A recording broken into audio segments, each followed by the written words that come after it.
Hello everyone, thank you so much for joining us today for the version 12.2 community webinar. We are very excited about this recent release, and our co-founder Dirk Morris is here, and he will be taking us through all the great features and benefits of this new release. So just a few housekeeping rules before we get started. If you do select to dial in, you will need to use the access code that is provided. You can also use your computer speaker, so just make sure you're selecting the correct audio preference.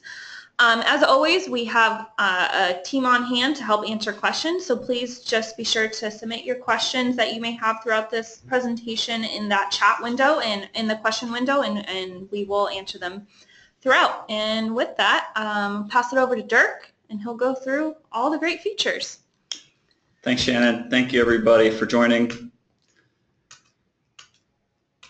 As per usual, I will be walking through the changelog and going over all the major changes in 12.2. So you can find this on your own by just going to wiki.untangle.com, clicking on changelog, and clicking on 12.2. If you have any questions throughout, please type them in the question box. I'll hopefully cover as many as I can. If we don't have time for everything, please jump on the forums or contact support afterwards. Also, before I jump into the features, I will address right up front, 12.2, the way we do rolling upgrades is we release the new version for new downloads. So you can download 12.2 on the website today. We will push the new version to existing installations gradually over time over the next couple weeks. So if you do not have 12.2 on your current installation, it still has 12.1 and it doesn't show updates available, do not panic. That is completely normal. Relatively few boxes have access to 12.2 as an upgrade at this point, but we will over time roll that out to the whole population. So don't panic if you don't have it. You'll get it. If you want to get it sooner, you can jump on the forums and read about the priority queue, which basically puts you first in line. That may be a good option, or you can contact support. But if you don't see it, don't panic. You'll get it soon enough. It'll probably be in the next week or two. All right, I will jump right in to some of the major changes, and if you have questions, please type them in. So one of the big ones is email report templates. For those of you who are longtime Untangle users, you know we recently went through a major restructuring of reports. We have very, very powerful reports, and they're all web-based. Some of our even longer time users remember the days when everything was email-based. So the web-based reports are very powerful. You can slice and dice data however you want. You can create your own custom reports. Very powerful stuff. However, for the people who love to have email reports, that doesn't really work very well because they like to set up things to say, I want to get my monthly or weekly reports sent to this specific email address with these things. So with 12.2, we're reintroducing the ability to do that. Essentially, what we're doing is you can build a collection of reports that you like. There's a default, just called the default template. And you can say, I want to see this report or that report. And you can even create custom reports for whatever you care about and put those in the email as well. So the way this is accomplished is you click on apps, click on reports, and there's a new tab called email templates. There is a default one that's just, hey, this is the daily. This one you can't delete because it is actually the default, but you can create a new one. And the default one basically has some of the basic stuff. It has essentially a summary of each app. So WebFilter is going to say, I scanned this mini web request, and a basic graph. But you can absolutely create new ones that can be any sort of thing. So student report or admin report or kids report or whatever you care about. And then you select exactly the reports that you want to see in it. That can be anything from one singular report, if you want to know what a specific problem user is doing, to an in-depth report with pretty much everything you care about. So what it essentially does is it's using the same rendering engine as the web reports. It essentially every night is going to go through and take a screenshot of the reports that you request, more or less, and attach those in the email. What that will look like is something like this. So this is very similar to the old report. It's just now there's graphics embedded in it. There's not a lot of traffic on this server, so there's not a lot interesting here. But you can see essentially it's the same charts and graphs that you're going to see from the web report. This is actually the default template. So it's just showing you For example, web filter. Here's the web filter summary. As you can see, there's only 275 web requests because there's not really any traffic on this network. And here's what it looked like, of which some of which was flagged. So you might actually want to go investigate what that was. So very powerful stuff. Essentially what we've done is just take what's available on the web and make it available via email. There's also a couple options about how you schedule them. Are they weekly? Are they monthly? Are they daily? Underneath the template. The other thing I should address while we're talking about this is you can set up who gets what. So we've restructured the users a little bit, and you can create a new user. So let's say I wanted to get, well, there's already a user for me, so let me use my other email address.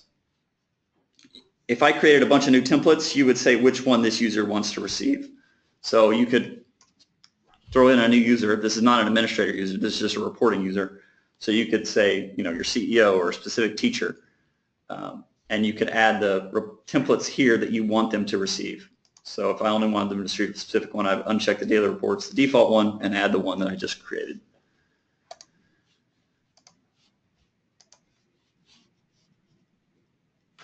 And under here as well, there is, you can't change this because it's the default one. Let me create a new one.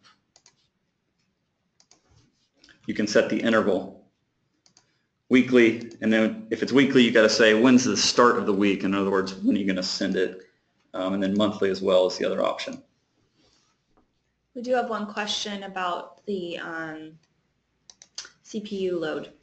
That's a great question. So the way this is implemented is at around 2 a.m. it's going to run through and generate all these reports. Now obviously it depends a lot on your hardware, the size of your network, how much data you're querying. In our experience, it hasn't actually been too bad, especially if you have good hardware. Most of these reports are fairly quick, especially in the default daily reports. However, I'm sure you could craft some ones that are more expensive, but in our experience, it hasn't been very bad. If your server is underpowered, it might take a while, but usually 2 a.m. is not a very busy time. So in our experience, it hasn't been too bad. It really depends on your hardware, though. But I think everybody will be fine with the defaults. And I think that's about it. Oh, the other thing I would like to cover is there's a special user called admin now. So, and rather than having a bunch of administrators with all different settings, there's now a special report user called admin, and that's where you configure whether or not you would want administrators to receive the daily reports or the alerts or any of that. So we've tried to simplify. Previously we had alerts and reports configuration in several places, so now we've moved it here, and all administrators are treated as this admin, and you can say whether you want administrators to get alerts and reports as well, and which email templates you'd want.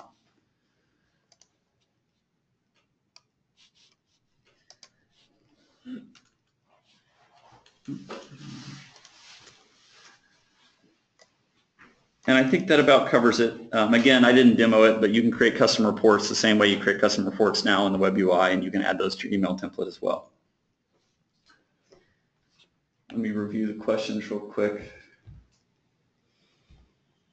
There's a couple questions about reports specifically. I do think there's now an IPsec report about going up and down. Somebody asked if you can report on IPsec tunnels. I do think we added some reports around that. I don't think this server has IPsec running though, but you can see all the tunnel traffic events, as we call them, hourly tunnel traffic. I don't think there's anything on this server. So, all right, moving on real quick. Again, if you have questions, please type them in. We did add universal plug-and-play support. Universal plug-and-play is essentially kind of a Soho/home functionality where you add a port forward dynamically. You can think of it as basically devices on your network say, I need to have access to a public IP or a public port so that external people can reach me. That's essentially what plug and play is mostly used for. So now you can access this in config, network, advanced universal plug and play. So by default it's off, at least in almost all the business configurations, but you can turn it on, and you can also do things like turn it on for specific devices. So if you're a college and you have a dorm and a bunch of the kids have Xboxes, you can say I allow plug and play for these Xboxes but not these, or you can set it up however you want. there's a nice little display here that shows you all the current plug-and-play mappings, essentially. So when the Xbox, somebody hosts a game, says, I need a mapping for this public IP and port to me, it'll show up here. So you can see in real time everything that it's doing. There's nothing on this network. In fact, it wasn't enabled before that. So I would still suggest leaving this off in most business settings. It's not considered the most secure thing in the world. But for home or smaller sites, or the example I use, if you have a dorm with kids and Xboxes, that's really important to them because they've got to be able to host their games or whatever. So you may find that useful in those settings.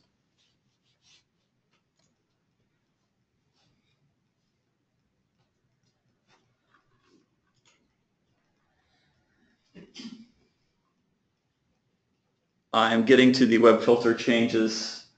Thanks for asking. And I'm just reviewing the other questions. I think we'll get to most of this stuff. And that's about all there is to plug and play. It should work great. Let us know if you have any experience with it. Web filter. We restructured and simplified web filter.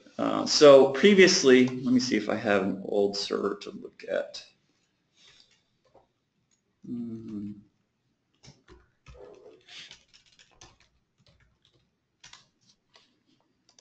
That's not going to work.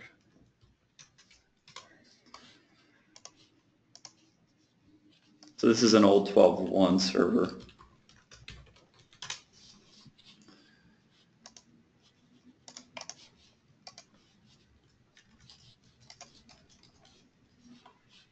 Oh, it doesn't have. Let me just install web filter real quick.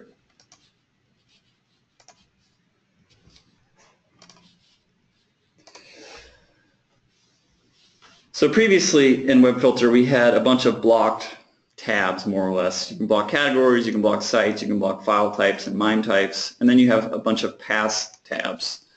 And that's really simple. The problem is some of these tabs are not very useful. This one specifically, it's not very common. You want to go in here and block file types. You can, but having all these checkboxes was kind of complicated and doesn't really accomplish much. The same with MIME types. It's very rare that people go in here and mess with these settings, and when they do, they probably shouldn't be.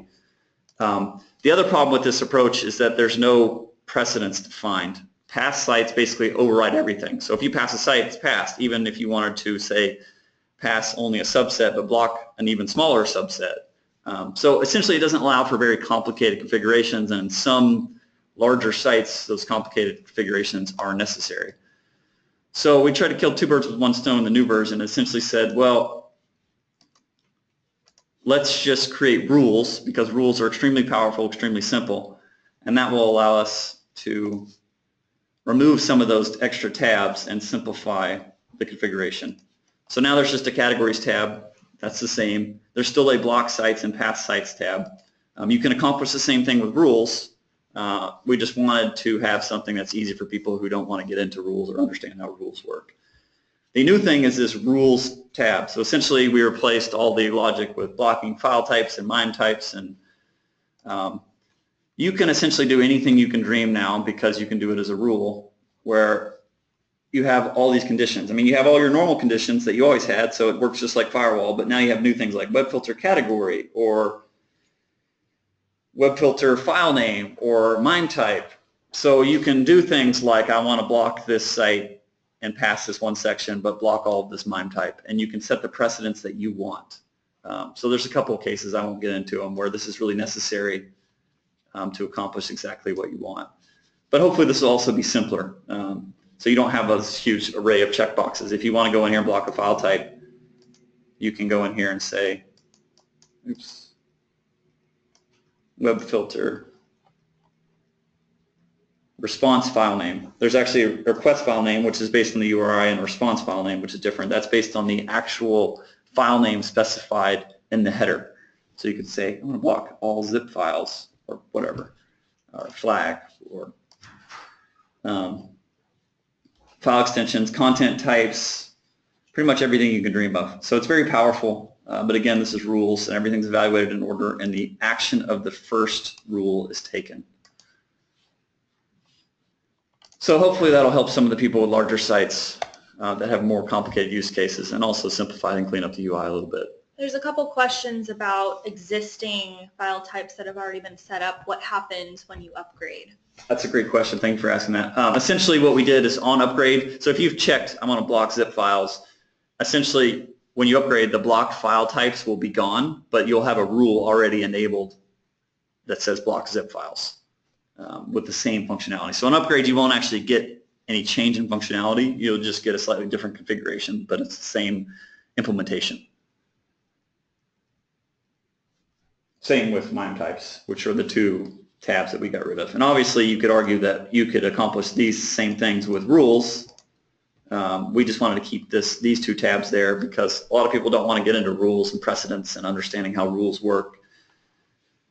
So we left those there for just an easy, you know what, I don't want Untangle.com to be blocked ever. You can just quickly add it to the pass list and don't have to worry about precedents or anything like that. All right, moving on, unless there's any other questions on that. Great question. The question was, are the rules available in WebFilter Lite? So let's move on to Web Monitor, and we'll get to WebFilter Lite in a minute. Closely related, Web Monitor is actually a brand new app. Essentially, what we had is we had a problem with WebFilter Lite, and that WebFilter Lite is really a crappy app, let's be honest. It's not very good. It had two major flaws. Essentially, it doesn't process HTTPS, and unlike 5 years ago, where very little of the web, realistically, in terms of volume, was HTTPS, now it's mostly HTTPS. So WebFilter Lite didn't really do any web filtering because it doesn't touch HTTPS at all. So that was the first major flaw. The second one is that it basically has no categorization. It has 1 million sites in it, of which they're very, very dated. In fact, there's many, many, many very, very common sites, even in the top 10 most common sites, that aren't even in the database as categorized. So essentially, the whole web is uncategorized. So we had a lot of feedback that says, wow, Untangle web filtering really sucks, which pains us to hear. It turns out people were talking about WebFilter Lite. We know it sucks. We don't maintain it. Nobody else has either. So it's been that way for years. So it's not a very good situation. It's not an experience that we want users to have to install something as an app and say, wow, this is really bad. So essentially we said, we got to do something about this. So we decided, let's get rid of WebFilter Lite. It's essentially deprecated. But yes, it does have the rules. It exists for one more version, but essentially it's going away. So in the next version, 13.0, WebFilter Lite will basically be completely gone. So on a new install on 12.2, you won't even see it as an installation option. On upgrade, you will still have your WebFilter Lite, but I would quickly switch to Web Monitor, and in 13.0, it will be going away permanently. We have replaced it essentially with Web Monitor, which is essentially Web Filter with all the HTTPS processing capabilities, all the categorization, so it does full categorization. In fact, let me just bring it up real quick. The UI is very similar to WebFilter. It just has no blocking functionality. So if your goal is to basically monitor and know what's going on the web, Web Monitor is much, much better than WebFilter Lite because you have full categorization, same categorization engine that we use in WebFilter.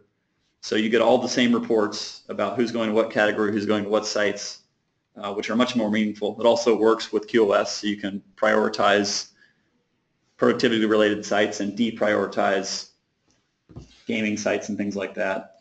So you get all those same benefits. Yes, sorry, it is also a free app, Web Monitor, if that wasn't clear. So sorry. For those of you who are running WebFilter Lite, essentially what I would do is once you upgrade, install Web Monitor and give it a try. It's going to be much better because essentially it does all the HTTPS processing as well as categorization. And the rules as well. The rules in this case don't do any blocking. It's just choose whether you want to flag or not. So we think this will be a better freemium at the end of the day. It's a better experience for free users. Obviously it's limited. That's part of the realities of our business. We can't give away our product, all of it, all the functionality for paid. We'd love to, but unfortunately that doesn't work for us because we like to stay in business. So we think this is a much better freemium offering. It's a better experience. It's very clear what it does and does not do. And ultimately, if you need to enforce whatever policy you're seeing on your network or web browsing on your network that you want to block, that's when you need to switch to WebFilter. Is WebMonitor available if you have WebFilter installed? Great question. It's not, because WebMonitor is a subset, so I installed both here. Oh, I lost my connection. I installed both here just for demonstration. But if you have WebFilter installed, you will not see WebMonitor as able to be installed. You need to remove WebFilter first. The reason we do it that way is because you really don't ever want both to be in there. There's no benefit. WebMonitor is a subset of WebFilter. So if you have a valid license to WebFilter that's not a trial, you won't even see WebMonitor in your list if you go to install apps.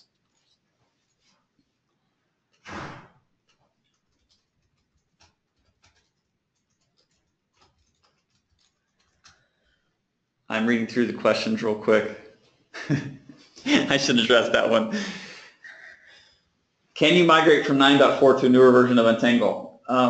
Yes, you need to reinstall. I would encourage you to do so immediately. 9.4 was end of life many years ago. So you need to download the newest version off the website and reinstall. The configuration is wildly different, especially on the networking side. So there's no upgrade. There's no simple like importing your old settings or anything like that, unfortunately. But I would encourage you, there's no updates going out to 9.4. That encourages no security updates. And it's been end of life for, I think, over a year now. So I would encourage you very strongly to switch to the newer version. You also get literally years and years of wonderful features and benefits and performance improvements with the newer versions. Another question, what are the known bugs and cons of the newest version of 12.2 versus the older versions? You can actually, we do have a private bug database called jira.untangle.com. You can follow along, but there's no major issues. In fact, I don't think there's any known regressions. We don't push out versions with known regressions. That wouldn't be an acceptable practice for people running network devices. So there's nothing but known improvements. Now that's not to say there's not bugs in software. There's bugs in all software, but we monitor pretty closely, especially during times like this when we're rolling out new versions, to look for any possible regressions of corner cases that we don't have tests for.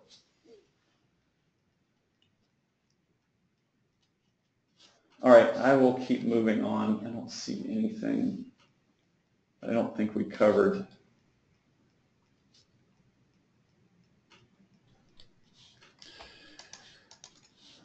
All right, I think I covered WebFilter Lite. Let me just jump into some of the other smaller changes. There's a new registration screen, much prettier, I think a better experience. You'll see it when you do a new install. We have a new OpenVPN distribution, the Windows distribution that ships. Thank you to Webfool who checked that in. He maintains that of his own will, so thanks him for that contribution. And by the way, github.untangle.com or github.com/untangle is where you can go to see our open source project. This is our actual code repository. So he submitted a pull request, what's called a pull request. I would encourage any developers, if you have enhancements, submit us a pull request. We'll review it. We'll check it out. That is the actual repository. It's not a mirror like it used to be in the old days. So you can absolutely contribute to the open source project. So thank you, Webfool, for doing that. Public address settings, for those of you longtime users, the public address settings, which are basically how you tell your Untangle to reach itself publicly. Do I reach myself by a host name, by an IP? That's now moved to network settings. There's a reason for that, is essentially when you do a restore, oh, I'm on the old server. When you do a restore of your configuration and you say accept network settings, you want that to be inside network settings. So this all public address configuration now lives under config network host name down at the bottom. This used to live in administration. So no change otherwise, just move locations. If you're a large site, one of the things we did is we moved the shield, for those of you familiar with the shield, which is essentially denial of service prevention, to layer 3. So almost everything we do is at layer 7. Turns out shield works much better at layer 3 because the act of processing the traffic at layer 7 is expensive. So when you're trying to stop a denial of service, you don't want to do anything expensive. So we moved that to layer 3. It's important you won't notice any difference on most sites, but if you're like a gigabit site with 3,000 devices, that's where we saw a major difference. And if you get a malicious user on one of those networks, The shield has to be as efficient as possible because the box is already pretty busy processing, gigabit with thousands of devices. So we made this change to basically smooth things out on very large sites with very large amounts of bandwidth. The default captive portal page has changed. I don't think I have one available to show you. Let me see. We love the old, as we call him, Dave, little keyhole figure on the captive portal page. Unfortunately, that page was not responsive, meaning it doesn't render properly on a phone. So the new page is very similar to the actual administration login page. Let me see if it's on this one. Must turn it on. Okay. I don't want to turn that on because that's the network that I'm on. Let me go to the wireless rack. Captive page, preview captive page. Where did it open? I don't know where it opened. Anyway, unfortunately I can't show that to you right now, but it looks very similar to this page, which is completely responsive. So that displays very well on your phone. So the captive portal will be a better experience for mobile users. Virus and Virus Blocker Lite, we added settings for whether or not you want to do the cloud lookup and the cloud feedback. Essentially what we're trying to do is add settings everywhere and be very deliberate about when does it phone home to the cloud, our cloud, Scout IQ system essentially, to do lookups. So everywhere throughout the product, everywhere where it talks to our cloud, we want to add a setting that says, do you want to enable this? Because some people do not want anything talking to the cloud. So you can now go here and say which scans inside Virus Blocker that you want to enable or disable. So if you don't want to use the Scout IQ scan, you just uncheck that. Basically what Virus Blocker does is when you're downloading a file, it's going to scan it with Bitdefender, but it also at the same time is doing a cloud lookup to say, in the global context of things, have you seen anything suspicious about this file? Do you know anything about this file? So essentially you're doing two scans in parallel. But you can now disable that if you don't want to do the cloud scans. I wouldn't encourage that. The cloud scans are actually really, really good. But for privacy enthusiasts, we just wanted to add the setting. There's a lot of questions about OpenVPN that just came in, Dirk. Okay. Oh, yes. Thank you for asking that. Will my existing OpenVPN clients continue to operate after the upgrade? Yes. Essentially, the change that we did was when you distribute a new client, so if you added one, there's nothing on here, but if you added one and said, I want to now distribute it, it's going to get the newest version of the OpenVPN Windows installation, essentially is what that means. But it won't affect your old. You don't need to do anything. Let me read the other questions real quick.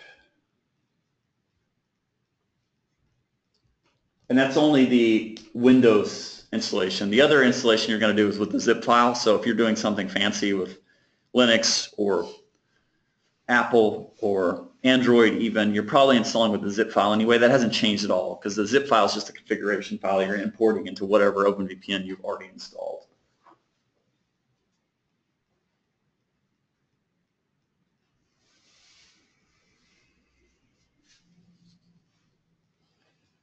A lot of questions coming in. Unfortunately, some of these are really specific questions, so I don't want to get anything too specific that doesn't apply to everyone. So if you have a question that's very specific, even if it's not a support case, if it's not a support case, just jump on the forums and ask your question. We'd love to hear from you, and we'll answer you right after this. App for management via mobile. You can actually, we're in the process of making everything completely responsive. So what I would do is actually just bring it up. This is what it looks like on a phone. So you can actually pretty much do almost everything on a phone. So what you want to do is open it up in Chrome and then add a bookmark to your homepage. And essentially that is an app for management. It'll dump you right into this. So this is actually the same UI, just what it looks like on the phone. So So the dashboard, and you go to the apps, and everything works a little bit differently. You have this up here to switch between tabs, and the apps display is a little bit different because it's not the icons or the rack. It's much narrower. But you can do everything that you could do via the phone. It's just a different layout. And then when I switch back, this is the same UI. It's just displayed wider on a normal screen.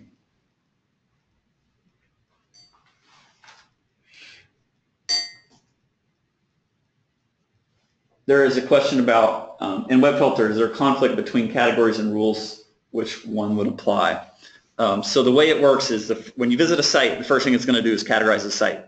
So we no longer just take the description of a pass list as the category, because that really messes up your reports. So we fixed that to where it doesn't just say no description as the category anymore, because that's what everybody puts in the description. So the first thing it does is categorize it. Then it's going to run through the rules. If there is a matching rule, it's going to do whatever the action of that rule is. So you define what precedent you want. Now, if there's no matching rule, it's going to do what it would do otherwise. So it's going to look at things like the categories and say, is this category blocked? If so, I'm going to block it. So essentially, you can think of the rules as the de facto behavior. If you have no rules, it's going to default back to whatever it would have been before.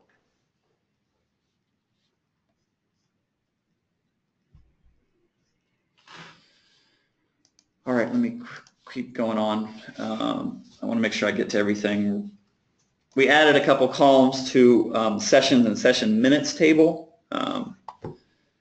Local address and remote address. Essentially, when you have a lot of inbound and outbound sessions, it can get complicated looking at sessions to say, well, I don't really care, ultimately, at the end of the day, which internal host was associated with the session. So now you can see that explicitly as one of the columns. So I just clicked on Network All Sessions. This is just a convenient way to look at all sessions. You can see the new columns here underneath this. And additionally, we changed the hostname behavior to actually be the hostname of the local address. So if you have an inbound session from somewhere random on the internet, knowing the hostname of the remote IP is actually almost never going to happen. You don't know anything about that remote IP. The hostname is not a part of the packet or anything. So we, instead of setting the hostname to the IP of the remote session, we set the hostname to the hostname of the local address associated with that session. So if it's inbound, you're going to see a better hostname under the hostname value in the sessions table. So that also improved reports when you're looking at things like, let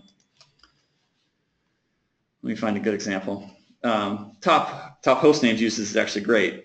So previously, if you had a lot of inbound sessions because you have port forwards, you'd see a bunch of remote IPs that are associated with the top host names usage. Now you're not going to see that because it's going to count those sessions against the server of which is the internal host in this case of the inbound sessions.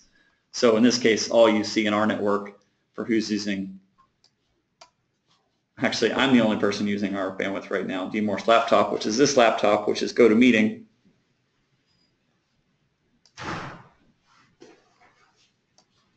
And here you can see Citrix GoToMeeting right there. So hopefully that'll make the hostname, reading the hostname reports a little bit easier. There's a bunch of PPOE fixes for those of you using PPOE, specifically on ARM installations like the ASUS firmware. We also fixed a couple other things in the ASUS firmware, like IPsec should now work normally for those of you running that. We added more support for VRRP aliases for one of our power users if you're on. Hopefully that'll work for you. Another cool thing is for people who really care about the default admin login. So what this basically means is you go to, it says admin by default. Some people really dislike that. So we added a setting that says you can change it to whatever you want. You can also set it to be blank. Let me log out real quick. This server is now set to be blank. I just said I don't want the username to fill in at all. You have to type it in.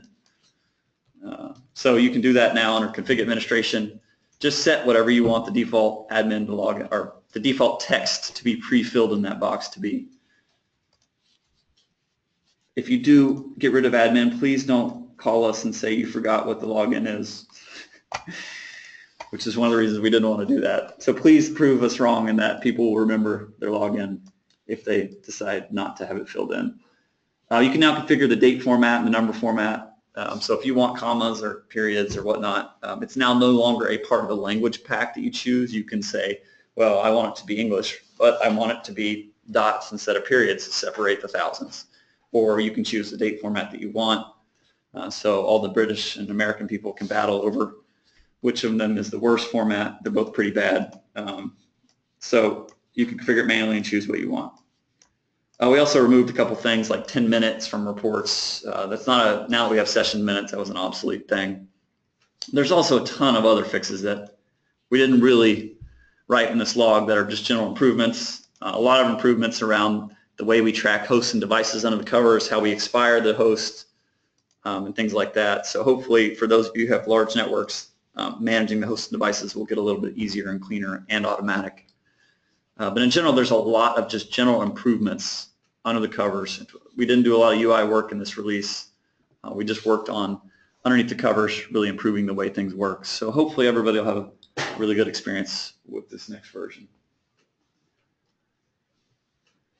I'm going to review the questions real quick. Are there anything really important, anything we should cover?